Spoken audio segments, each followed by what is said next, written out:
Me avisa aí quando começar. Beleza, galera. Estamos aqui no nosso terceiro encontro. Esse é o nosso último encontro que a gente vai falar do Galton, né? Que é essa figura, o pai da psicologia diferencial, o pai da psicometria, ele é o pai de várias coisas aí. A gente separou para falar dele especificamente em dois encontros. Nosso encontro passado falou sobre as contribuições dele para a psicologia e para a eugenia, que eu acho que é algo muito importante da obra dele, assim, que a gente não pode deixar batido, porque a gente tem que fazer a crítica, esse tipo de coisa, né? Então, eu achei importante separar um tempo para falar disso. E hoje a gente vai falar sobre as contribuições que ele teve para os estudos de hereditariedade, que vocês vão ver que tem muito a ver com o início da pesquisa quantitativa, assim. A pesquisa quantitativa que a gente faz hoje em dia, ela veio muito dos estudos do Galton sobre hereditariedade. Vocês vão ver como que é isso, assim, porque ele trabalha muito com estudo de população, assim, e ele tenta estudar características mentais numa amostra populacional muito grande, né? Lembra que a gente falou, o Wundt estudava características mentais em indivíduos em ambiente laboratorial, e o Galton vai estudar características mentais de indivíduos em amostras muito grandes, na população, assim. E também os conceitos que o Galton traz para a estatística, propriamente dito, né? Que isso vai ser muito importante para a psicometria, mas também é muito importante para a pesquisa quantitativa. Então, eu acho que essa aula, assim, a gente vai ver muito como que o Galton iniciou o que hoje a gente conhece como pesquisa quantitativa na psicologia, e que o que ele faz, e as técnicas que ele bolou disso e que a gente usa até hoje. A gente vai ver que tem muita coisa que o Galton fez nessa época que a gente continua fazendo até hoje, assim, que é uma psicologia correlacional, né? Ele criou a correlação, a gente vai ver isso, que antes de existir análises fatoriais, a psicologia era uma psicologia correlacional. Você trabalha fazendo correlações, fazendo regressões, é, é, comparação de amostras, que é muito que se faz em pesquisa quântica até hoje, até na faculdade. Você vai fazer uma disciplina de pesquisa quantitativa, você vai trabalhar com esses conceitos que o Galton começou a trabalhar ali em meados do século XIX, né? Então ele é muito importante para isso. E, enfim, vamos lá então. Bem, vamos começar falando um pouco sobre hereditariedade. O que é exatamente hereditariedade? E eu acho que o próprio nome, ele já nos ajuda a entender um pouco isso. Hereditariedade de algo que é herdado, né? Então, ou seja, características que você herda, enfim, do seu pai ou da sua mãe. A gente pode entender que o interesse do Galton pelos conceitos de hereditariedade são muito ligados à obra do Darwin, naturalmente. E assim, o que a gente já comentou, o Galton era super fã do Darwin. Era o primo dele, mas ele era muito fã disso. E só que eh, nessa época do Galton, assim, não existiam muitos estudos sobre hereditariedade ainda, assim. Os próprios estudos do Mendel com as ervilhas, elas foram contemporâneos ao Galton, mas aquilo só foi se disseminar, assim, depois da morte dele. Então, propriamente disso, essa ideia que a gente tem sobre genética, assim, mesmo que muito embrionária, o Galton não tinha. Então, todo o trabalho que ele faz sobre hereditariedade é um trabalho muito estatístico, sem propriamente o conceito de como é o funcionamento dessas mecânicas de genes dominantes, excessivos. Ele está trabalhando assim de maneira muito mais rudimentar. E ele é extremamente influenciado pela obra do Darwin, e principalmente tem um capítulo na Origem das Espécies que fala sobre seleção artificial, né? Então, que ele fala por exemplo, você selecionar raças de cão, né? Então, isso já seria os conceitos de hereditariedade que se tinha nessa época, era muito ligado à criação de cães ou de gado, por exemplo, né? Então, se você tinha um cão, você criava uma raça de cão que era mais próprio para caça. Então, tinham pessoas que trabalhavam com isso, né? A criação do Beagle, por exemplo, que é um cão de caça, ou a criação de um Doberman, que é um cão mais de guarda. Então, já existia um certo domínio e uma certa noção que características físicas eram hereditárias e que você, de alguma maneira, conseguia selecionar. E o Galton fica muito curioso e pensa assim, poxa, e ele lendo as obras do Herbert Spencer, pensa, pô, Herbert Spencer falando aqui que não apenas características físicas vão ser herdadas, mas características mentais também podem. Então, o Galton, ele se debruça para estudar como as características mentais dos seres humanos podem ou não ser hereditárias, né? E ele fica com muito na cabeça de achar que grande parte das características mentais são 100% hereditárias. Ele tem isso na cabeça dele, e a gente vai ver que ele acaba sendo um pouco científico a respeito disso. Porque eu acho que ele bota isso na cabeça dele e ele começa a interpretar os dados dele de maneira muito enviesada e não abrindo mão, e sempre dizendo que tudo é 100% herdado, 100% hereditário, e eu acho que esse aqui é um grande erro do Galton, o que leva ele para a eugenia, propriamente dito, né? A gente já viu lá no passado sobre como é que ele desenvolveu a eugenia, a gente vai ver os estudos dele, que muitos estudos deles são muito interessantes, mas o grande problema está na interpretação do Galton sobre eles, né? Então, havia um interesse no processos evolutivos, mas sua atenção voltou especialmente para o humano e suas características mentais. Então, ele pega essa ideia de hereditariedade, que vem do Darwin, que vem de várias práticas sobre seleção de animais, assim, e ele quer ver, pô, será que isso aplica a humanos? Será que a gente consegue fazer seleção de humanos? Ou seja, ou melhor, será que a gente consegue verificar a hereditariedade no papel de desenvolvimento de certas características mentais? E em 1865, o Galton ele publica, eu acho que é um dos artigos mais importantes dele, que é o Hereditary Genius, que depois ele transforma num livro, que ele amplia um pouco mais os estudos, onde ele vai trabalhar com bancos de dados muito grandes sobre o que eles de famílias ilustres, né? Então, todo o estudo do Galton sobre hereditariedade é feita coletando assim formulários de autorrelato, estudando listas de famílias assim e verificando famílias e centenas de famílias. Então, assim, é um trabalho tipo de campo assim muito trabalhoso mesmo, uma coisa bem pesada que o Galton faz, mas ele consegue fazer análises muito importantes, assim, e análises é, muito importantes para a época, assim, e muito inovadoras, né? E que, se você for ver hoje em dia, é o que a gente faz hoje em dia, né? Então, que ele começou a fazer ali mesmo. Então, na sua obra, o Galton busca evidenciar que parentes próximos de pessoas consideradas distintas ou ilustres têm maior probabilidade de compartilhar essas características. Então, o Galton ele publica o Hereditary Genius tentando provar o seguinte: olha, se eu pego uma pessoa que é considerada ilustre na sociedade, né, como a gente pode lembrar, o Galton não tinha uma forma de medir características mentais, propriamente dito. Só a partir do Binet que a gente vai ter o primeiro teste de inteligência. Ou melhor, o primeiro teste mental, assim, que se utilizou mais cientificamente. Então, o Galton não tinha como medir isso. O que que ele faz? Ele usa um conceito bem subjetivo dele, de que é uma pessoa ilustre na sociedade, e a gente vai ver como que ele vai desenvolver um pouco mais esse conceito, onde ele vai pegar a lista de pessoas que ele considera ilustres ou distintas na sociedade, e ele vai ver os parentes dessas pessoas, vai analisar a família e ver se pessoas que têm famílias que têm pessoas ilustres tendem a ter maior quantidade de pessoas ilustres do que famílias que não têm. Ou seja, ele quer ver se existe um componente hereditário nessa característica que é ser ilustre, que é ser distinto, né? E bem, eu vou ter essa imagem aqui, é uma imagem de um processos genéticos aí, de meiose, de enfim, separação genética, que aqui a gente usa umas ervilhas, deve ser alguma coisa relacionada ao trabalho de Mendel, assim, eu não lembro muito de genética, apesar de ter feito isso na graduação, mas assim, isso é o que o Galton não tinha acesso, né? Então ele foi descobrindo assim de maneira bem empírica os processos hereditários, né? E aqui a gente está falando de características físicas, o Galton ele vai trabalhar com características mentais, né?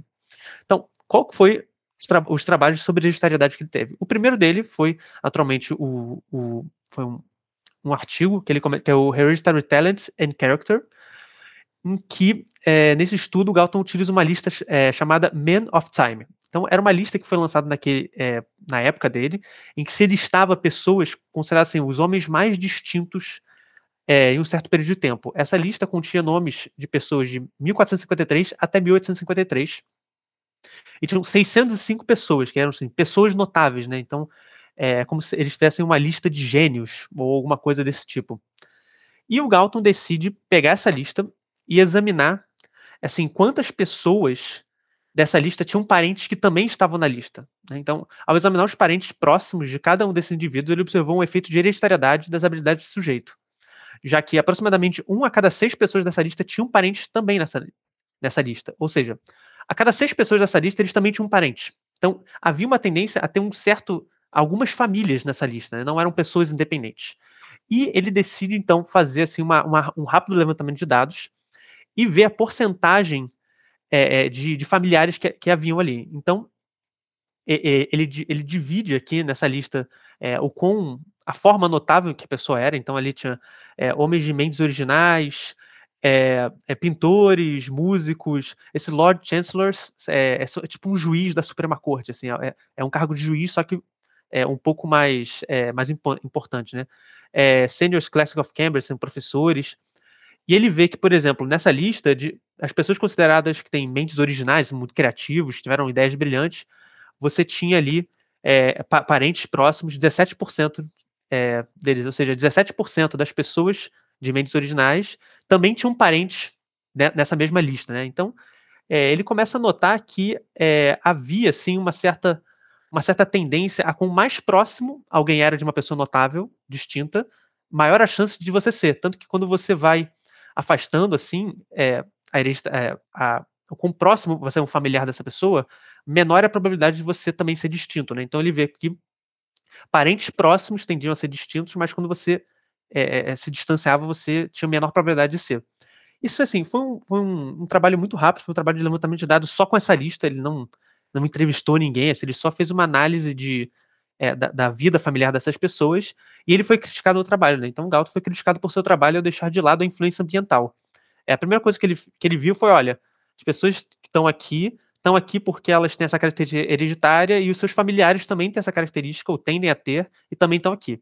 Então ele faz essa afirmação e ele é criticado, assim, porque ele não leva em consideração as características ambientais. E a gente vai ver como é que essa ideia de deixar de lado as características ambientais está presente na obra dele e como é que ele vai tentar lidar com isso, assim, ele vai tentar eventualmente controlar essa variável, né?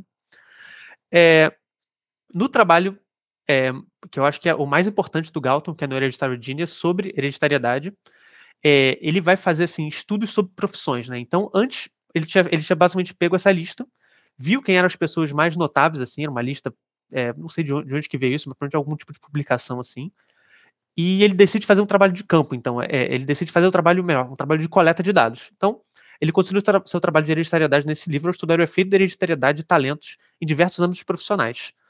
Então ele vai ver, assim, eh se as pessoas são notáveis, assim, dependendo da sua profissão. Então ele elabora análise de indivíduos eminentes, ele chama de eminents. Então seriam pessoas distintas, ilustres, eminentes, e ele não se preocupa muito em explicar esse conceito de que são pessoas eminentes. Eu acho que ele parte do princípio que você entendeu, então acho que esse é um grande problema dele. Ele, apesar dele fazer análise de dados muito objetivas, ele não o critério que ele usa para selecionar as pessoas é extremamente subjetivo. Boa noite, João, tudo bem? Seja bem-vindo. Ou seja, então ele aborda a análise dos indivíduos eminentes, ilustres, enfim, por meio da reputação, sugerindo que essa é uma abordagem justa ao entender que a reputação como uma manifestação das capacidades intelectuais. Então ele vai pegar essa pessoa distinta e ele diz assim: ó, uma pessoa distinta é uma pessoa que tem uma boa reputação. Bem, ele pouco se importa também em definir o que é uma boa reputação. Mas, novamente, esse critério do Galton é muito subjetivo, mas ele trabalha, ele parte daí. E o que eu acho muito interessante, as críticas ao trabalho dele não vêm daí, né? No tempo dele, as pessoas não criticam. Então, não sei se isso é um conceito que é subjetivo pra gente atualmente, mas na época que não era. Mas ele, em nenhum momento, é criticado por selecionar as pessoas baseadas nisso, né? Então, ele meio que parte daí. E tem esse trecho no livro que é o seguinte: ele comenta assim: nenhum homem pode alcançar uma reputação muito alta sem possuir habilidades muito elevadas. E confio em ter mostrado razões para acreditar que poucos que possuem essas habilidades muito elevadas podem deixar de alcançar a eminência. Qual que é a teoria dele? É o seguinte: se você nasce com características eminentes, assim, com um gênio da genialidade, assim, é muito difícil você não atingir uma boa posição social, uma boa posição intelectual, e vice-versa. Se você está em uma boa posição intelectual ou social, você provavelmente tem esse. Ele não usava a palavra gene exatamente, mas é essa hereditariedade. Então ele comenta de talento inato, que existe um talento inato para o sucesso, que se você nasceu com ele, você vai ter sucesso, e se você tem sucesso é porque você nasceu com ele. É uma lógica assim que se autossustenta, mas que é, é, ele diz assim: as pessoas que se dão bem na sociedade é por conta de um talento inato. Então, ali você já vê que o pressuposto dele é o descarte total das influências ambientais, né? Como é que ele vai fazer isso? O trabalho, assim, grande parte do livro, ele se concentra no estudo que ele faz com famílias de juízes. Que, assim, é um estudo muito robusto e que tem evidências interessantes. Apesar da interpretação do Galton ser muito distorcida, na minha opinião, assim, os dados que ele coleta são extremamente interessantes. Eu acho que eles podem fazer com que a gente reflita sobre será que o Galton está falando está 100% errado? E ele é um dos primeiros caras a pensar isso, assim, quanto que habilidades inatas não influenciam nas nossas capacidades intelectuais, né? Porque a gente fala de habilidades físicas, então a altura de um indivíduo, ela é muito, tem um fator hereditário muito alto, assim, mas características mentais, será que tem ou não? Para o Galton é 100%, e as evidências que ele vai trazer vão tentar defender isso. E mesmo que a gente não aceite a conclusão dele, a gente não consegue não aceitar as evidências que ele traz. E que a gente pode fazer algumas reflexões sobre o que ele encontrou, o que exatamente é isso.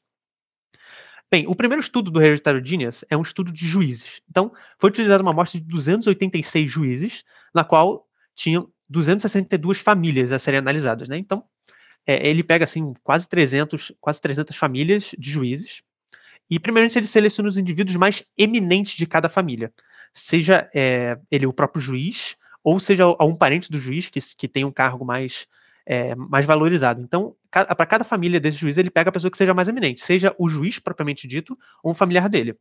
E ele categoriza, assim, quantos parentes desses indivíduos também eram eminentes, certo? Então, vamos olhar a coluna A, por exemplo. Então, a coluna A está dizendo o seguinte: a coluna A são, dentre esses 262 pessoas da família, das pessoas que eram muito eminentes, da pessoa mais eminente da família, 22 dos pais dessas pessoas também eram eminentes. Percebe isso? Então, desses 200 e tantos, dessas pessoas, 22 eram, dos pais, 22 eram eminentes, 30, os irmãos eram 30, os filhos eram 31. Então, ele faz análise pela pessoa mais eminente da família e começa a perceber que, conforme você vai pegando distância na proximidade, então, pai, irmão e filho são muito próximos, são proximidades parentais muito grandes.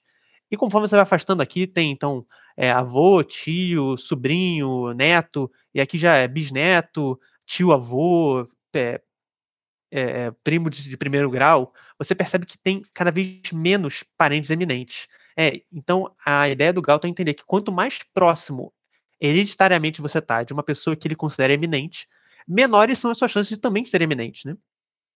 Então, ele foi calculando uma média da quantidade de parentes que cada indivíduo tinha em cada categoria. Então, ele separa aqui, não, as pessoas tendiam a ter um pai, um irmão e meio, um filho, dois avós. Então, aqui ele calcula a média, mais ou menos, de parentes dessa categoria. E você vê, por exemplo, que aqui, enfim, nessa coluna ele calcula a probabilidade de cada parente ser eminente. Então, você vê, por exemplo, você geralmente tende a ter só um pai, né? Você tem só um pai biológico. E ele vê que tipo, a probabilidade é alta, porque apesar de você ter só é uma das proximidades parentais que mais tem, né? Enquanto, por exemplo, você vê, sei lá, tio-avô, o tio-avô você tem em média 8 tios-avós, e mesmo assim, então você tem uma probabilidade muito pequena, porque são só 3. Então, quando você vai separando, quando você vai se distanciando parentalmente, você tende a ter mais pessoas, então você tende a ter, por exemplo, mais primos do que irmãos, você tende a ter mais sobrinhos do que filhos. E você vê que mesmo você tendo mais, a chance dessas pessoas serem eminentes como você é menor, por conta da proximidade. Então, ele apresenta, mesmo que sejam menos pessoas, a chance delas serem eminentes é maior. Então, ele está chegando nessa conclusão de que a proximidade ali, tem um papel importante. A proximidade parental, mesmo que sejam menos pessoas, ela é muito mais forte do que pela quantidade, né? Porque você pensa, se você tem muito mais primos, a chance de serem eminentes é maior. Não, mesmo que você tenha menos irmãos, é mais provável que seu irmão seja eminente do que seu primo, mesmo que você tenha muito mais primos. Então, bem, para Galton, esses dados apresentavam evidências robustas sobre a hereditariedade da eminência dos indivíduos, visto que a presença de parentes de primeiro grau eminentes era significativa, enquanto a análise de parentes de segundo grau e terceiro revelava uma considerada queda na eminência. Então, é justamente isso que a gente comentou. Outro fato importante que ele notou, ele também observou que entre as famílias com 2 ou mais membros eminentes, 39 39 tinham 2, 32 tinham 3 ou 4. Então ele via que cada vez menos famílias tinham mais pessoas eminentes. Então 39 famílias tinham 2 pessoas eminentes. 32 tinham 3 ou 4. 15 tinham 5 ou mais.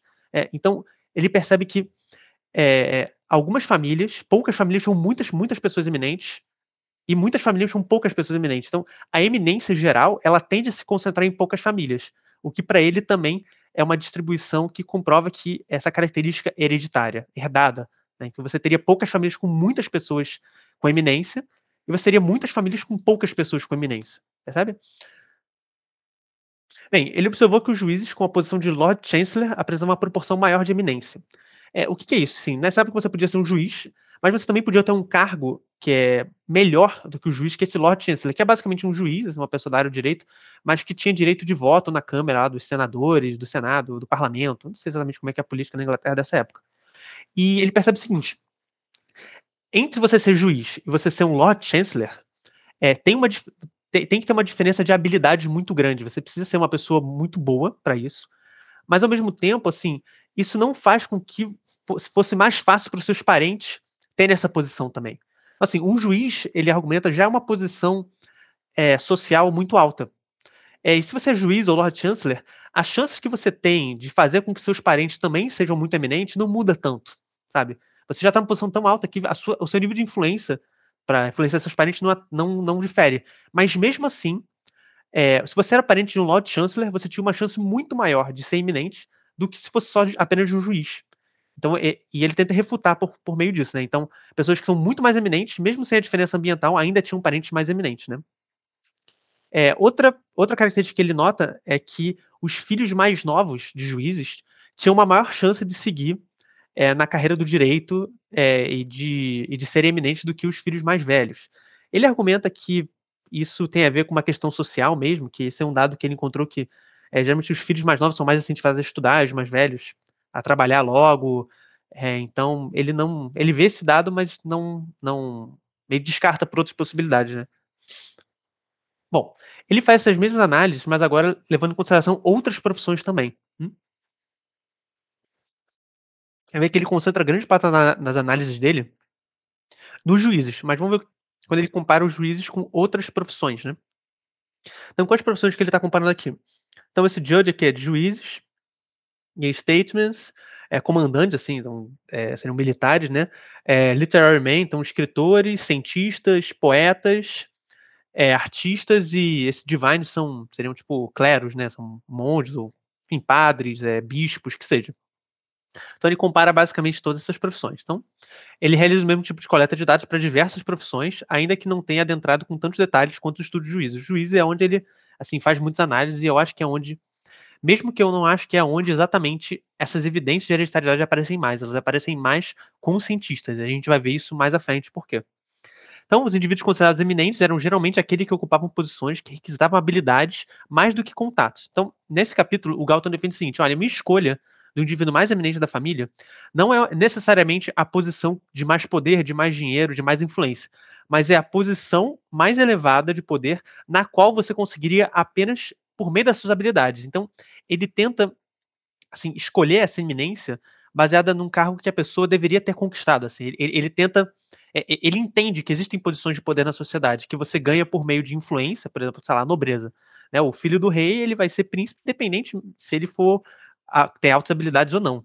Mas ele argumenta que um chancellor, por exemplo, ele só vai ser um chancellor se ele tiver muitas altas habilidades. Senão, no máximo, ele vai ser um advogado, que é a área do direito, né? Então, ele começa a escolher posições que ele argumenta que só pessoas com altas habilidades conseguiriam obter, assim, pessoas pelo próprio. Ele não fala pelo próprio esforço, ele não acredita na meritocracia, para ele é inato. Apenas pessoas que nasceram com habilidades, é, é, habilidades geniais conseguiriam, não é nenhuma questão de esforço. Ele fala: se a pessoa nasceu com essa habilidade, ela vai estar lá, e se ela está lá é porque ela nasceu com essa habilidade. Então, ele não usa o conceito de meritocracia, é uma questão de inato mesmo, inatismo. Enfim, aqui ele faz as mesmas análises que a gente viu, né? Então, assim, a pessoa mais ilustre da família, de toda a amostra, assim, 26 dos pais também eram ilustres, dos cientistas 33, os comandantes 47. E a gente pode ver aqui, então, por exemplo, que os cientistas é onde você tem a maior quantidade de pessoas ilustres da mesma família, né? Se você comparar com outras. E algumas outras profissões você vê que tem menos, né? E a gente vai ver como é que é isso. Então, aqui foi calculada a chance de cada categoria parental, caso não seja relacionado ao indivíduo eminente, quais suas chances também seriam eminentes. E aqui ele vai separar 3 grandes categorias: juízes, cientistas e membros do clero. A gente vai ver o seguinte, por exemplo, se você é pai de uma pessoa eminente, você tem 8% de chance de também ser eminente. Se você é pai de alguém que é cientista, você tem 18% de chance de ser eminente. Agora, se você é pai de alguém que é um sujeito eminente, só que no clero, provavelmente algum bispo, arcebispo, assim, a sua chance é só 4%. E ele percebe aqui que, por exemplo, membros do clero têm uma quantidade muito baixa de probabilidade de ser eminente dentro da hereditariedade. E ele vai argumentar que as posições eclesiásticas elas não vão ter muito isso, primeiro, porque os membros do clero não tendem a ter filhos, assim, eles tendem a praticar o celibatário, mas também porque ele diz que aquilo não é uma posição que exige habilidades. O Galton ele é muito crítico à igreja, assim, à religião. E a gente já viu quando ele fala de eugenia que, por exemplo, que a Igreja Católica é culpada pela descendência da inteligência humana. Ele bota a culpa na igreja porque ele fazia os gênios serem celibatários na igreja. Assim, o Galton, ele nutre um certo ódio pela Igreja Católica, pela igreja em geral, né? Então você vê isso um pouco nas interpretações do trabalho dele. Mas você nota que os cientistas, especialmente, eles têm uma porcentagem de hereditariedade ligada a essa habilidade muito maior do que os juízes, por exemplo, né? Isso vai ser uma coisa que o Galton vai notar e que ele vai trabalhar eventualmente, né? É, ele, então, percebe isso. Poxa, os cientistas são a classe profissional que mais detém o fator de hereditariedade nas altas habilidades. E é muito criticado justamente porque, como você não leva em consideração a influência ambiental, os cientistas são muito mais influenciados a serem cientistas por conta de pais cientistas, irmãos cientistas. E o Galton deixa eu ver se é. Então ele faz, assim, uma das primeiras. Até então, o Galton tinha feito levantamento de dados. Ele ia nas famílias, verificava os dados, provavelmente ele buscava talvez numa biblioteca nacional ali, em algum lugar de registros, mas nesse momento o Galton ele vai começar a fazer pesquisa com formulários de autorrelato.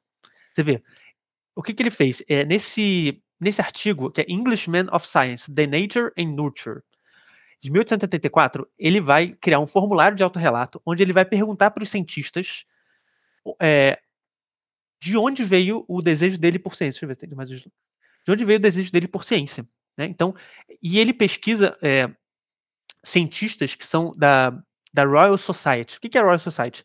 É uma sociedade lá na Inglaterra de cientistas assim, das grandes mentes. Então, ali onde tem tipo, os maiores cientistas da época, e até hoje essa Royal Society existe, que é assim, seria um órgão da Inglaterra de divulgação científica, de pensadores da ciência, seria assim, uma sociedade só para se você é um grande gênio da ciência, da matemática, enfim, né? E ele pega, assim, em torno de uns 200, são 191 pessoas. 191 pessoas que ele manda o formulário e mais de 100 pessoas enviam de volta. Então, tipo, o cara tem muitas pessoas responderam ao Galton e ele separa aqui quantas pessoas, esses cientistas classificaram o interesse deles pela ciência. Ele fala, a maioria deles, que seria esse categoria A, disseram que assim, o gosto deles pela ciência, né, o interesse deles pela ciência foi inato, hereditário, ou seja, partiu deles mesmos. Né? Enquanto 11% diz que foram por acidentes, assim, oportunidades que eles se depararam com a ciência, 19% disseram que foram oportunidades indiretas, assim, motivos indiretos, que não, ele caiu na ciência, mas não porque ele gostava de ciência. 24% disseram que foi por influências externas, assim, influências profissionais externas, talvez um professor, assim, ele fala 34 foi por serem encorajados em casa, né? Então tem um pai, um irmão cientista que encorajou ele a procurar ciência. 20 disseram foram encorajados por amigos próximos ou conhecidos. Alguns foram influenciados por professores, alguns por viagens e outros são de outras características assim. E você vê assim, grande parte dos cientistas estão dizendo o seguinte: olha, meu interesse pela ciência foi inato, assim, partiu de mim, eu sempre fui assim. E assim, esse é um primeiro dado, claro, que é um dado de autorrelato, mas assim, é muito parecido com o que a gente faz hoje na psicologia. Grande parte das informações que a gente tem são por autorrelato, assim, a menos que a gente estiver trabalhando com questão de habilidades, tipo concentração, atenção, memória, a gente vai pedir para as pessoas vão relatar coisas sobre a vida delas, sobre o que elas pensam, emoções que elas têm, né, os comportamentos que elas realizam. Assim, esse é uma pesquisa de autorrelato que o Galton fez, é muito simples, assim, muito primordial, mas assim, serve de evidência para ele relatar um pouco. Ele fala, esse negócio estão falando que é influência do meio, nem mesmo os cientistas concordam. A maioria dos cientistas, que é a grande maioria, diz que, na verdade, partiu deles mesmo, né? Então, ele diz assim, olha, eu tenho um fator de hereditariedade grande demais nos cientistas, e eu vi que a maioria deles, esse desejo por ciência é inato, ou seja, essa habilidade científica, você nasce com isso, você herda, e o meio tem pouca influência nisso, apesar que eu acho que se você juntar todas as outras categorias, são tão poucas, mas pro Galton, isso é só, tipo, residual, assim, né? Estudos com gêmeos. Então, o Galton, ele continua a pesquisar essa questão do Nature Nurture, porque ele foi extremamente criticado no trabalho dele, do Hereditary Genius, de que ele não estava levando em consideração o papel da natureza. E o segundo trabalho que ele faz é The History of Twins, que é onde ele faz o primeiro estudo de gêmeos, né? Vocês já viram esse filme do Schwarzenegger com o Danny DeVito, que chama Twins, né? Que apesar de serem gêmeos, eles são extremamente diferentes, né? Que é um filme que eles são gêmeos, só que um deles é criado em laboratório e fica super diferente, né? Então, é um filme que fala assim, apesar deles serem geneticamente iguais, eles são extremamente diferentes, né? E o parágrafo de abertura do artigo reconheceu insuficiente evidência estatística para provar a herança da capacidade mental, sugeriu que os gêmeos poderiam ser utilizados para determinar a importância relativa da natureza da criação. Ou seja, o Galton admite, o seguinte, até então eu não estou conseguindo ter evidências tão robustas para provar para vocês que a hereditariedade, que habilidades mentais são 100% hereditárias. Então eu acho o seguinte, se a gente usar gêmeos, a gente consegue. O que que o Galton fez então? Ele levantou assim, então 35 pares de gêmeos do mesmo sexo, que eram considerados extremamente similares na infância, então a categoria é isso. Todos os gêmeos precisam ser do mesmo sexo, então tem que ser 2 homens ou 2 mulheres, e ele divide em 2 grupos. 35 pares que eram muito parecidos quando eram crianças, e 20 pares que eram muito diferentes quando criança, né. E o que que ele fez? Ele concluiu que a natureza era muito mais forte do que a criação dentro da faixa limitada de diferenças ambientais encontradas. Mas então, assim, ele viu que quando os gêmeos eram muito parecidos na infância, eles tendiam a ser muito parecidos no resto das coisas. E quando eram diferentes, eram muito diferentes mesmo. Então, ele viu que logo quando criança, você estaria ali já demonstrando as suas características inatas e que isso não vai mudar muito ao longo da vida, né? Então, se você é muito parecido com seu irmão pequenininho, você vai ser muito parecido com ele quando ficar velho. Se você era muito diferente, você vai ser muito diferente quando velho. Ele diz que essa hereditariedade ela aparece muito cedo. E ele nota o seguinte: a menos o único fator que ele notou que influencia nisso foi se a criança ficou doente, né? Então ele vê, geralmente, então, que você encontra diferenças na vida adulta quando essas crianças passaram por alguma doença, ficaram muito doentes quando crianças, e ele fala principalmente doenças infecciosas que podem ter, tipo, alterado, assim. E a gente pode entender isso hoje, assim, principalmente quem estuda neuropsicologia, vê que às vezes, quando você fica muito doente quando criança, bateu a cabeça ou teve algum tipo de infecção forte, isso pode ter uma afetação cognitiva, né, no desenvolvimento. Eu não domino muito essa área, mas a gente vê que tem muitas características ambientais, assim, que a gente passa ao longo da vida, sejam concussões, sejam doenças que a gente tem, que possam acarretar ali, que podem ter afetações neurocognitivas. Então, e o Galton percebe isso rapidamente, assim, apesar de ele não estudar isso, ele faz um comentário sobre isso.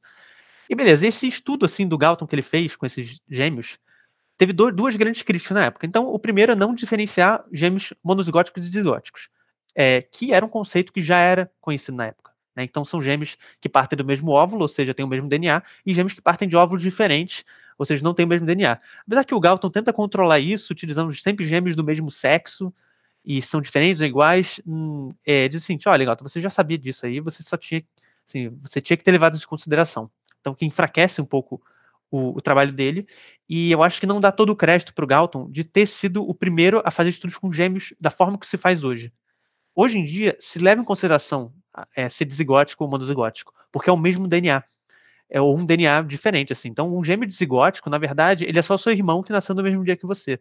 Ele não é seu gêmeo propriamente dito. Ele só nasceu no mesmo dia que você. O monozigótico é seu gêmeo, porque ele tem material genético igual. Ali, onde você vai ver a característica inata responder a características ambientais.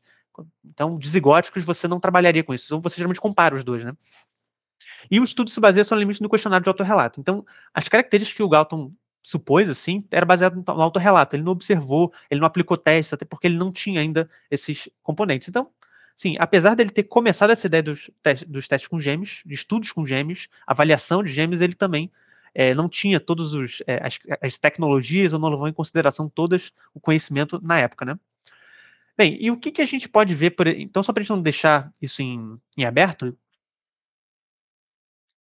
o que, que a gente sabe sobre estudos de gêmeos hoje em dia? Bem, eu peguei essa tabela, assim, de estudo que é super, super recente, ali no final da década de 90, início dos anos 2000, em que eles vão trabalhar com correlações entre gêmeos monozigóticos, então gêmeos que têm um DNA idêntico, mas que um grupo de gêmeos foi criado juntos e outros foram criados separadamente, né? Sim, esses são dados extremamente difíceis de conseguir.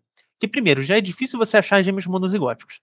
Segundo, é muito difícil você achar gêmeos monozigóticos que foram criados separadamente. Geralmente em adoção, né, e hoje em dia ainda é difícil, porque quando você tem, por exemplo, irmãos na adoção, você incentiva a pessoa que está adotando a adotar os irmãos, não separar os irmãos. Então, assim, você tem que achar a amostra de gêmeos idênticos que foram criados separados e gêmeos idênticos que foram criados juntos. Mas existe estudo para tudo, né, com dinheiro infinito, você tem amostra infinita também, né. E os americanos adoram botar dinheiro nesse tipo de estudo, principalmente ali, entre a década de 50 e a década de 90, se fez muito estudo com gêmeos, e a gente tem, por exemplo, informações interessantes. Então, por exemplo, aqui a gente vê aqui são gêmeos monozigóticos, que foram criados juntos, então monozigotes together, e esse criados apart, né, criados separadamente. E ele vai fazer uma correlação, ou seja, eu vou fazer uma correlação dessas características entre os irmãos. Então, por exemplo, ele vê que é, é, a sua digital, por exemplo, tem uma correlação de 0,96, que é muito alta entre irmãos que são criados juntos, mas também entre irmãos que são criados separados. Ou seja, a sua digital não muda não muda por conta de coisas ambientais. Então, a sua digital ela é uma coisa inata sua. Você meio que nasce com a sua digital e ela não muda ao longo do tempo. Claro, você pode perder a digital, né? Mas os fatores ambientais não alteram a sua digital, por exemplo. Eles podem só prejudicar a leitura dela. A altura. Ele vê que a altura aqui já tem uma diferença um pouco significativa. Os gêmeos são criados juntos, eles tendem a ter uma altura mais similar do que gêmeos são criados separados, mas mesmo assim, ainda é pouco. De 93 para 0,86 não é muito. Aqui provavelmente tem mais a ver com alimentação, incentivo a atividades esportivas, mas mais pela alimentação. Tá? Pressão sanguínea também é muito parecida com a relação, apesar de é um pouco menos. Né? Mesmo entre os gêmeos são criados juntos, pressão sanguínea, então ela pode estar referente, por exemplo, a se um se exercita ou não, ou se exercita mais do que o outro, né? Frequência cardíaca também tem uma diferença pouca, mas a gente nota, onde é que tem uma grande diferença? No QI. Aqui o QI, coeficiente de inteligência, eles aplicaram por algum teste de inteligência, onde eles viram que os gêmeos que eram criados juntos, eles tendiam a ter uma inteligência mais próxima do que os gêmeos que eram criados separados. E aqui, se a gente fizer uma diferença de quase 0,20, né? Então, e aqui outras características mentais, extroversão e neuroticismo, né, que são fatores da personalidade, elas também têm certas diferenças, apesar que neuroticismo não tem tanta diferença assim, né? Você vê que neuroticismo tem pouca diferença, extroversão tem um pouco mais e o QI é o que tem mais diferença. Então, das características mentais, quando você diferencia gêmeos que são criados separados juntos, a que mais apresenta diferença é a inteligência. Ou seja, parece que das características mentais, a inteligência é a que tem assim o maior predomínio da influência ambiental, né, do que fatores de personalidade. O que faz que a nossa personalidade pareça ser uma coisa mais inata do que a inteligência. E a gente vê que, por exemplo, a educação ela tem um impacto muito grande no seu QI. Quantos anos da sua vida você estudou? Você estudou só até o ensino médio? Você estudou até o fundamental? Você fez pós-graduação? A gente vê que quanto mais você estuda, quanto mais estudo você tem, mais vai ser o seu QI. Né? Então, existe aí um estímulo educacional que afeta o QI. Então, isso pode estar apresentando. Né? Então, só quis trazer um dado um pouco mais atualizado. O que se descobriu já com o estudo de gêmeos, né? E bom, eu acho que assim, essas foram as contribuições mais importantes que o Galton trouxe pra gente, o estudo de hereditariedade. Que assim, estudar hereditariedade não necessariamente é um campo da psicologia, mas a forma com que ele fez isso são técnicas que a gente usa na psicologia até hoje para fazer pesquisa quantitativa, para fazer levantamento de dados. Então, trabalhar com formulários de autorrelato, pegar assim, centenas e milhares de formulários de autorrelato, fazer correlação, fazer diferença de médias, fazer porcentagens, fazer prevalências. Isso a gente faz hoje em dia. Por isso que eu falo que o negócio do Galton, não é o pai da psicometria, ele é o pai da pesquisa quant para mim. Que essas técnicas se usam até hoje na psicologia e na bioestatística de maneira geral. E ele foi o primeiro cara a fazer isso, né? E é o que ele disse, o Wundt estava ali no laboratório tentando formular leis gerais da cognição. O Galton estava fazendo levantamento estatístico populacional, assim. Então, ele estava muito mais ligado à psicometria, à avaliação psicológica, mais do que o Galton, do que o Wundt estava ligado à psicologia experimental, né? E bom, o Galton fez todas as análises, mas o que ele desenvolveu de estatística que a gente usa até hoje na psicologia? Então eu vou trazer conceitos que o Galton teve na estatística que são extremamente importantes e que a gente usa muito hoje na psicologia. Então, a primeira coisa é o Galton. Qual que é a história do Galton com a distribuição normal? Né? Para quem não sabe, distribuição normal é um fenômeno estatístico que a gente, quando faz levantamento de amostras de várias pessoas, a gente percebe que quando a gente está avaliando uma característica, por exemplo, eu quero avaliar a altura de pessoas, numa população, se eu pego uma amostra aleatória, que é verdadeiramente aleatória, você vai perceber que a altura das pessoas, ela tem uma distribuição normal, ela segue a forma dessa curva, ou seja, a grande parte das pessoas está muito próxima da média de altura, assim, e poucas pessoas estão longe. Né?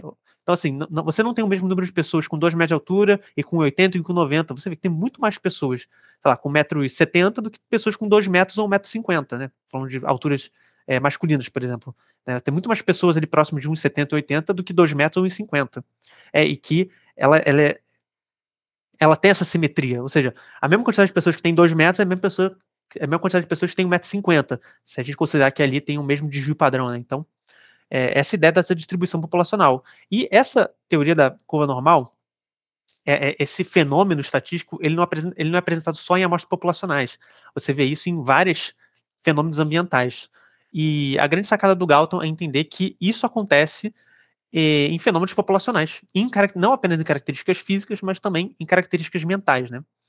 Então, o primeiro contato do Galton com o conceito de distribuição normal foi através de um colega da Royal Geographical Society, né? Que a gente viu, o Galton fez muitas contribuições na geografia, quando ele estuda o relevo, assim, hidrografias ali no território centro-africano, né? E em 1860, ele apresenta, então, o contato dele foi com o cara chamado Spotwood, né? E Spotwood, em 1860, ele faz uma apresentação na Sociedade de Geografia ali da Inglaterra, que é intitulado Sobre Cordilheiras Típicas, uma aplicação do cálculo de probabilidade. Então ele usou o método de Quetelet. O método de Quetelet é justamente como você faz um fit de amostra normal, né? Então como é que você pega uma amostra e vê se ela se adequa a uma distribuição normal. Hoje em dia a gente tem muitos cálculos para fazer isso. Você pode usar o Smirnov, o Kolmogorov, tem um nome assim, parece Smirnov, né? Mas para você ver se a sua amostra tem distribuição normal, então para você ver se você usa testes paramétricos ou não paramétricos, mas na época era o método de Quetelet, né? Que eles usavam, que é um método assim de fit, né? De adequação de modelo, em que ele viu que as cordilheiras ali da Ásia Central, elas tinham uma distribuição normal nas alturas, né? Então, a maioria das montanhas tinha uma altura próxima, assim, perto da média, e poucas eram muito altas ou muito baixas, né? Então, ele viu esse fenômeno em montanhas, o Galton percebeu e falou, opa, será que seres humanos também são tipo montanhas nesse sentido? E a gente vê, assim, no Hereditary Genius, ele já começa a falar sobre isso, né? Então, ele faz uma pesquisa, ele faz um levantamento de dados sobre características físicas. Se eu não me engano, aqui ele está analisando circunferência de peitoral. Circunferência de peitoral de homens escoceses, ingleses, assim, a galera do Reino Unido. E ele percebe e ele já faz essa classificação, onde você tem a média, então ele tem acesso à média, e ele vê que tem esses números maiúsculos, A, B, C, D, são distribuições de desvio padrão. Então, ele não usava assim um desvio padrão, dois desvios padrões. Ele pegava a média, e da média para frente, ele repartia em 7, acho que são 7, né? Ele repartia em 7 pedaços, e da média para baixo em 7 pedaços.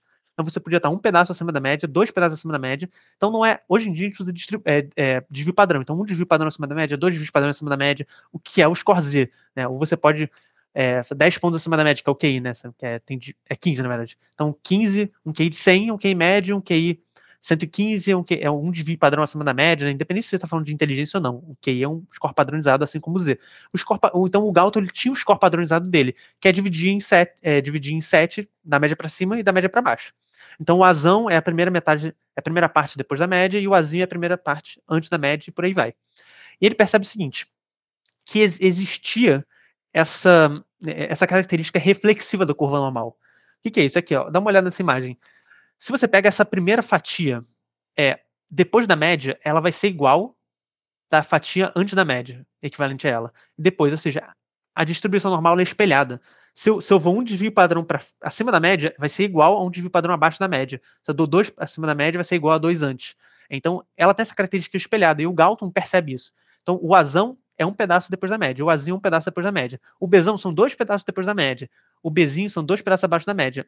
E você pode verificar que até mesmo aqui no número de indivíduos com essas características, você percebe já que aqui já tem tipo uma curva normal, mesmo que são números, né? Então aqui você tem 250 mil, 160 mil, 63 mil, 15 mil, 2 mil, 200. Então você já vê que aqui tem uma distribuição normal. Então o Galton já começa a perceber isso nas características físicas dos indivíduos. E ele faz um pulo lógico, que não é tão embasado, mas que hoje em dia a gente percebe que ele estava certo. Ele fala assim, olha, se as características físicas do corpo humano têm uma distribuição normal na população, bem, as características mentais também devem ter. Só que o Galton não tinha um jeito bom de fazer medidas de características mentais, mas ele estava certo. Hoje em dia a gente vê que as características mentais têm distribuição normal. O Galton ele não tinha evidência nenhuma disso. A evidência dele, ó, se o físico é normal, o mental também é. E ele parte daí. Mas ele estava certo. Então, assim, eu não sei se foi um palpite de sorte ou ele realmente, o cara estava ali à frente do tempo dele, ele pensou assim super na frente. Ih, caramba, aqui tá, a imagem ficou desfocada? Estranho. Bom, enfim, aqui dá para entender ainda. Bom, no artigo Narrative Rehearsing dele, de 1889, ele pega os dados que ele adquiriu na feira de saúde de Londres. Você lembra que ele montou um laboratório antropométrico na feira de Londres, ficou ali mais ou menos um ano, e ele teve assim mais de 9 mil coletas de dados. E aí ele coletava várias medidas psicofísicas, né, antropométricas. Então ele calculava quanto de peso você consegue erguer, ele calculava o tamanho dos seus braços, a sua altura, o seu peso, a velocidade de resposta, distinção de cores, né? Então, ele fazia todos esses tipos de cálculo e ele decidiu ver se se essas medidas elas tinham distribuição normal. Aqui tá um pouco. Deixa eu ver a próxima. Ah, não, a próxima está com foco. Aqui é uma tabela onde ele está analisando a capacidade de levantamento de peso de garotos, de garotos jovens. E aqui você vê que tem uma quantidade pequena de garotos que levanta menos de 50 libras, aí tem uma quantidade um pouco maior que levanta entre 50 e 60, entre 40 e 70, então ele começa a ver a quantidade de garotos que consegue levantar baseado em intervalos de peso. E se você plota isso no histograma, você tem uma coisa mais ou menos assim. Né? Então o Galton já percebe, por exemplo, que a força de garotos jovens ela está numa distribuição normal. Então você tem a maioria dos garotos consegue puxar ali entre 60 e 90 libras, poucos conseguem puxar menos e poucos conseguem puxar mais. O Galton também, ele gosta de trabalhar com porcentagem acumulada, né? O que acontece? Você vai pegar, por exemplo, a quantidade de garotos que estão aqui, aí é uma medida. Aí a segunda vai ser a quantidade de garotos que estão aqui e aqui juntos. A quantidade de garotos que estão aqui, aqui e aqui juntos. Então é a porcentagem acumulada, né? Conforme você vai se aproximando da maior quantidade de peso, você vai somando as pessoas que estão nessas categorias. E você vai ter um gráfico que é isso aqui. Que aqui é a porcentagem acumulada. E você percebe, se você tiver uma curva de inflexão, significa também que você tem uma distribuição normal. O que acontece? Nesse ponto aqui, se você está vendo com ela acumulada, nesse ponto você vai ter uma mudança drástica de, de, de, de capacidade de levantamento de peso. Por quê? Porque aqui você vai aumentando, aumentando, de repente, quando você chega perto da média, tem muita gente. Então, se você está trabalhando com quantidade de pessoas, está subindo, de repente, pum, tem muita gente, aí você vai se afastando da média, começa a ter menos gente. Então a tendência é você observar um ponto de inflexão. Aqui não é perfeito, porque não tem tanta amostra, mas quanto maior for a sua amostra, mais próximo essa curva vai se aproximar de uma curva normal aqui, né? E mais próximo vai se acumular de uma curva logarítmica, com um ponto de inflexão. Então, você vê que o ponto de inflexão da curva, então, quando ela para de crescer, então, ou seja, quando o coeficiente angular dessa curva sai de positivo para negativo, é justamente aqui, entre 60 e 90, que é o quê? 60 e 90 é onde está a maioria dos garotos. Então, aqui você tem uma certa taxa de aumento de força proporcional, de repente sobe exponencialmente e volta e se equaliza. Então, você consegue analisar a distribuição normal também, observando a porcentagem acumulada. Outra descoberta interessante do Galton é o Quinn-Cookes, mas também conhecido como o Galton Board, que é uma demonstração física do brinquedinho de como que a distribuição normal funciona. Eu botei aqui um vídeo bem rápido para a gente observar esse dispositivo Galton. Aqui, só para vocês terem uma ideia,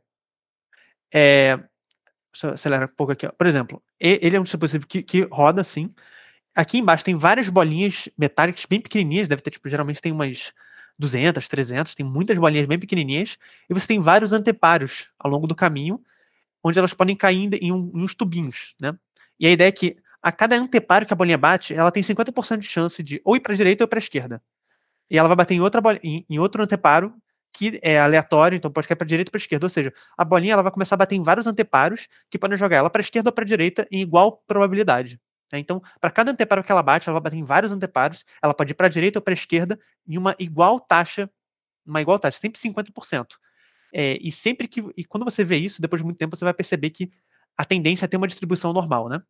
Então, ó, você gira aqui as bolinhas caindo, olha ó, onde que ela cai? Ela cai elas vão batendo nesses anteparos e elas têm maior chance, né? E você vê isso, assim, se eu poderia usar, se eu pedir para você fazer uma cesta de basquete, né, e eu assumir que a sua probabilidade de fazer uma cesta é de 50%, se eu mandar você fazer 100 arremessos, né, vamos dizer que cada arremesso é independente, e cada arremesso tem 50% de chance de acerto, a sua distribuição de acertos de cesta vai ser uma distribuição normal, onde a média vai ser 50 ali, então a grande parte dos seus resultados vão ser ali próximos de 50 acertos, muitos poucos vão ser próximos de zero e muitos poucos vão ser próximos de 100. Porque você tem eventos independentes com 50% de chance de acontecer. Claro que essa porcentagem ela pode ser diferente, a distribuição vai ser um pouco diferente, mas ela tende à normalidade. E esse aqui é o desenho do Galton, então ele já prevê que você vai ter uma distribuição normal, tem uma versão que tem dois anteparos, né, que teriam duas formas de distribuição, essa aqui que é uma convergente, né, então é, é um brinquedinho interessante que o Galton propôs, mas é mais assim, uma forma de você visualizar com o que é a distribuição normal, por que ela acontece, né? Bem, agora vamos para o que eu acho que é a contribuição mais importante do Galton para a estatística e para a psicologia, que é a regressão e a distribuição normal bivariada. Ele percebe o seguinte: O Galton notou pela primeira vez esse efeito que ele cunhou de reversão média, reversão à média, em 1877, que ele fazia análise de tamanho de sementes de ervilhas. Você lembra o Mendel que fazia trabalho com ervilhas? O Galton, antes do Mendel, já estava fazendo, mas o Galton queria ver o tamanho das sementes. E ele notou esse efeito de reversão à média, ou seja, quando tinham ervilhas com sementes muito grandes, assim, e você cruzava elas, elas tendiam a ter sementes menorzinhas, assim. E duas sementes muito pequenininhas, quando você cruzava, elas tendiam a ter sementes um pouco maiores. E ele chamou esse efeito de reversão à média. Mas que, por enquanto, ele achou interessante e ele decidiu ver se esse efeito de reversão à média existia nos seres humanos. E aí ele mudou o nome, em vez de ser reversão à média, ele chamou de regressão à média. E como é que ele descobriu isso? Ele fez análise de centenas de famílias, onde eram dois pais, né, pais com filhos adultos, e onde ele analisava a média de altura dos pais com a altura dos filhos na fase adulta, né? Então, tinham ali mais ou menos 928 filhos, né, e 205 pais. Então, ele via e ele queria saber se, por exemplo, pais que tinham uma média de altura muito alta iam ter filhos muito altos ou filhos baixos. E ele notou essa seguinte tabela. Primeiro, ele percebeu que a média de altura dos pais tinha uma distribuição normal. Se você olhar aqui, por exemplo, esses números aqui, você percebe que para o meio tem muitas pessoas e para as pontas. Você tinha poucos pais com média de altura baixa, poucos pais com média de altura alta, e a grande maioria dos pais tinha uma média de altura mediana.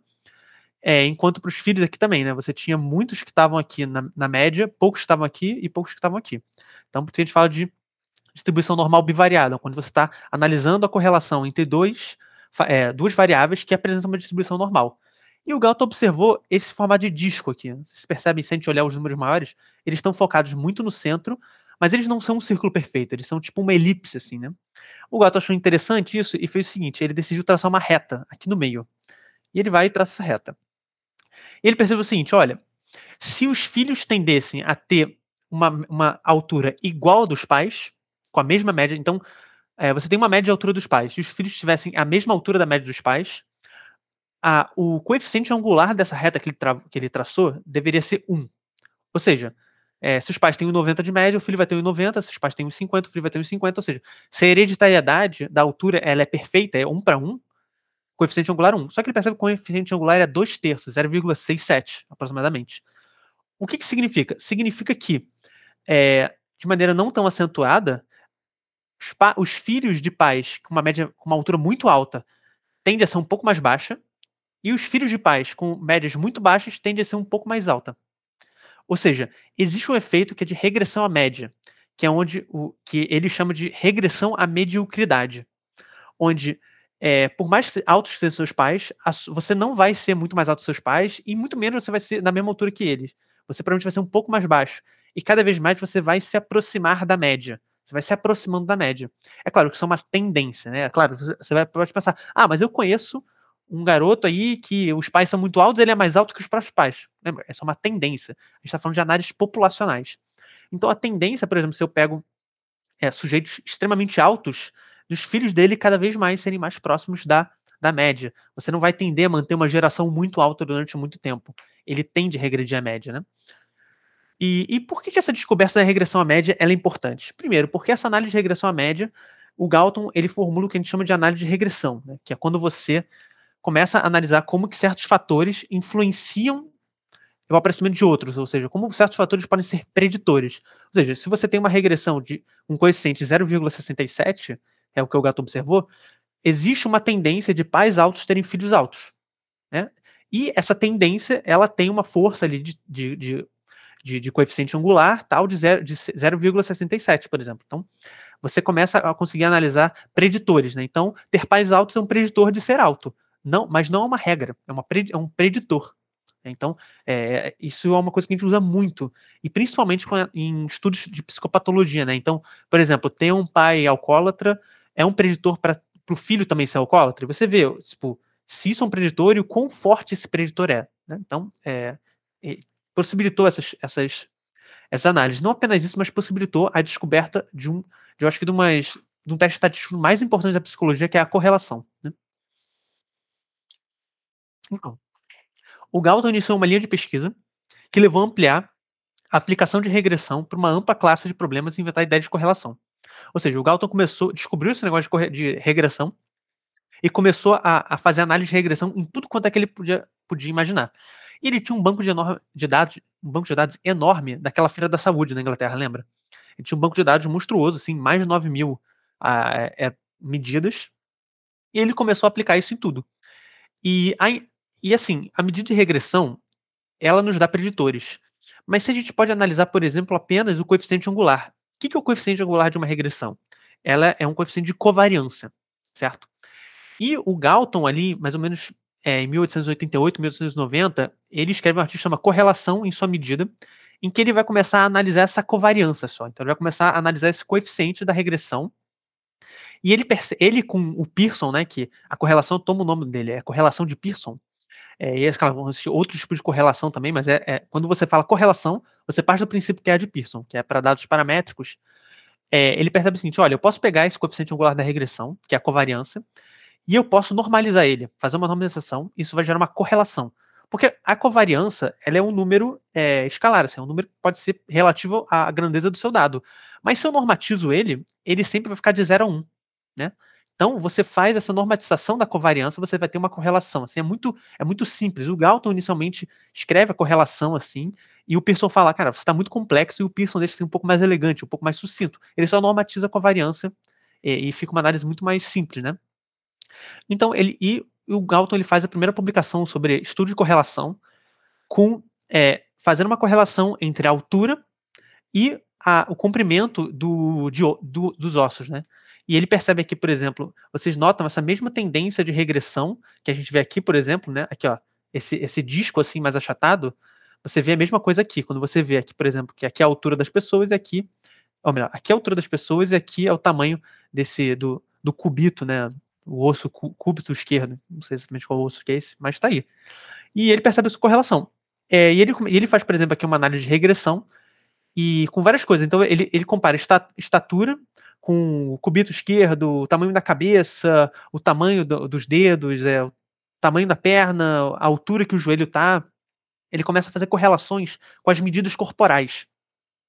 Ele percebe que o coeficiente angular delas tende a ser positivo, ou seja, tende a ter uma alta correlação. Então, por exemplo, a sua altura, ela está fortemente correlacionada às medidas do seu corpo. Então, se você é uma pessoa muito alta, você tende a ter, por exemplo, braços longos, você tende a ter uma cabeça grande, você tende a ter ombros largos, você tende a ter uma pelvis larga, você tende a ter um joelho numa altura elevada.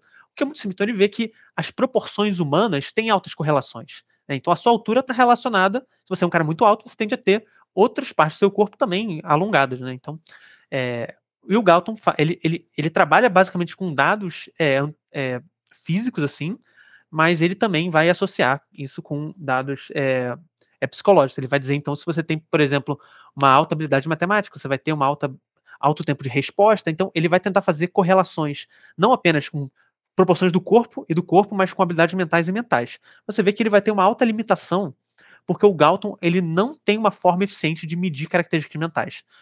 Lembra como é que ele media características mentais? Ele media por meio da iminência. Ele media de maneiras extremamente indiretas e assim, dúbias até. Então, até o Binet, que vai ser inclusive o tópico da nossa próxima aula, não existe uma forma eficiente de medir habilidades mentais, objetivamente. Então, o Galton ele fica muito fadado a fazer psicologia correlacional ali com tempo de reação, entre estudos de tempo de reação ou entre pedaços do corpo, né? Então, é basicamente isso. Assim, eu acho que essa é o momento mais importante do Galton nas contribuições estatísticas, né? Porque até o Spearman, a psicologia estatística, ela é psicologia correlacional, é a psicologia das correlações, basicamente, né? Então, até a gente entrar na análise fatorial, todo tipo de avaliação psicológica que é feita, ela basicamente trabalhava com correlações. Bem, galera, a gente encerra aqui finalmente o Galton, né? Que a gente passou assim umas 2, 3 aulas basicamente falando do Galton, e eu acho que a gente conseguiu passar por ele de uma maneira assim bem aprofundada. As referências que eu usei para dar para esses slides aqui são desse livro aqui, que eu recomendo bastante, do Michael Boomer, e os dois capítulos, Hereditariedade e o Charms of Statistics, são as contribuições de hereditariedade e estatística. E é isso, galera. Acho que a gente encerra nossa aula de hoje falando do Galton. E, enfim, eu queria saber se ficou alguma dúvida sobre o Galton, né? A gente falou sobre ele hoje e na semana passada. Saber o que vocês acham, assim, vocês acharam até hoje. Hoje não temos perguntas, eu não montei perguntas pra vocês, então fiquem tranquilos. E, enfim, saber o que vocês acharam, assim, se ficou alguma dúvida sobre ele, assim, ele e a psicologia, alguma coisa de uma aula passada. E aí, o que vocês têm a me dizer? Falei pra caramba, eu quero ouvir um pouco vocês agora, assim.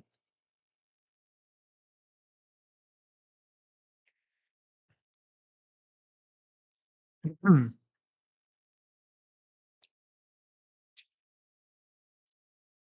É uma coisa que eu acho interessante assim de comentar é que na graduação, no curso de psicologia, a gente vê muito pouco sobre as personalidades assim, né, na ciência uhum, e tal. E eu não fazia ideia de quão diversa era a personalidade do Galton, né, os interesses dele, as coisas que ele buscava também. Acaba que a gente vê os estudos que, entre aspas, deram certo e são usados hoje em dia e o resto passa um pouco mais batido, né? Acho que foi uhum. bem interessante nos textos, assim, ver um pouco mais da personalidade dele, de como ele tinha esses interesses variados, né? Que tem essa importância aí. Bacana. É, realmente, eu acho que. E o Galton, especialmente, é uma personalidade que tem muita coisa sobre ele, né? Ele é um cara muito diverso, faz estudo em muita coisa, então eu acho que ele é um dos poucos que a gente vai ter a oportunidade de ver de maneira tão específica, porque tem muita coisa sobre ele e sobre, tipo, a biografia dele, não? Então, bacana. Que bom que você achou interessante. Bem legal, bem legal. E, bem, é o seguinte, finalmente acaba um Galton. Pessoalmente, eu não aguentava mais falar desse cara, porque é muita coisa, mas eu acho que a gente conseguiu uma certa profundidade. E no encontro que vem, a gente vai falar do Binet.